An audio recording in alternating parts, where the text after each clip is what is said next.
Question 2. Show that 3 5/7 divided by 1 5/8 ends up becoming 2 2/7. So in a show question, we can't or shouldn't use the right-hand side here. We do what we can with the left-hand side and make it look like this 2 2/7 at the end. So our first step here, when we're going to divide by fractions, we really don't want to be dealing with mixed numbers like this. We want to have top-heavy fractions. We want to have improper fractions. So 3 5/7, we're going to have 3 times 7 for 21 is what we would get, the number of sevens in 3 wholes.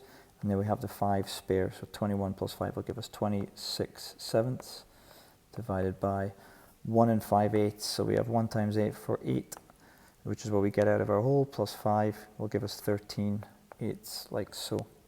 In order to divide a fraction, we simply change it to a multiply sign, a multiply sum even, and we take the reciprocal of the second fraction. So when you divide by a fraction, it's the same as multiplying by its reciprocal, giving us the following sum here.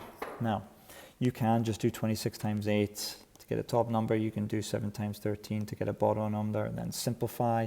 Some folk might want to cancel 26 over 13 to get 2 over 1. It doesn't really matter as long as there's some evidence that shows you simplifying the fraction that you end up with either here, like I'm about to do in a moment, or here in the form of cross-cancelling. Then you will have done all that you need to show this. You can't just type that into your calculator and get an answer.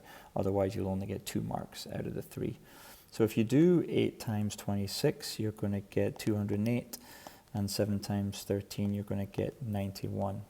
That then simplifies to giving us 16 over 7. This part you can basically get your calculator to do for you. If you type that into your calculator, it will simplify it. But the fact is you've got this written down, which is the most important thing.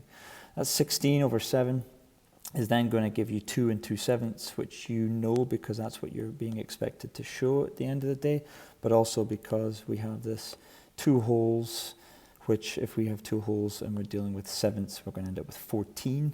And then this 2 spared on the top here is where you end up with that 16. So I know that that answer and the process that we followed is fully correct. It is shown. It is done.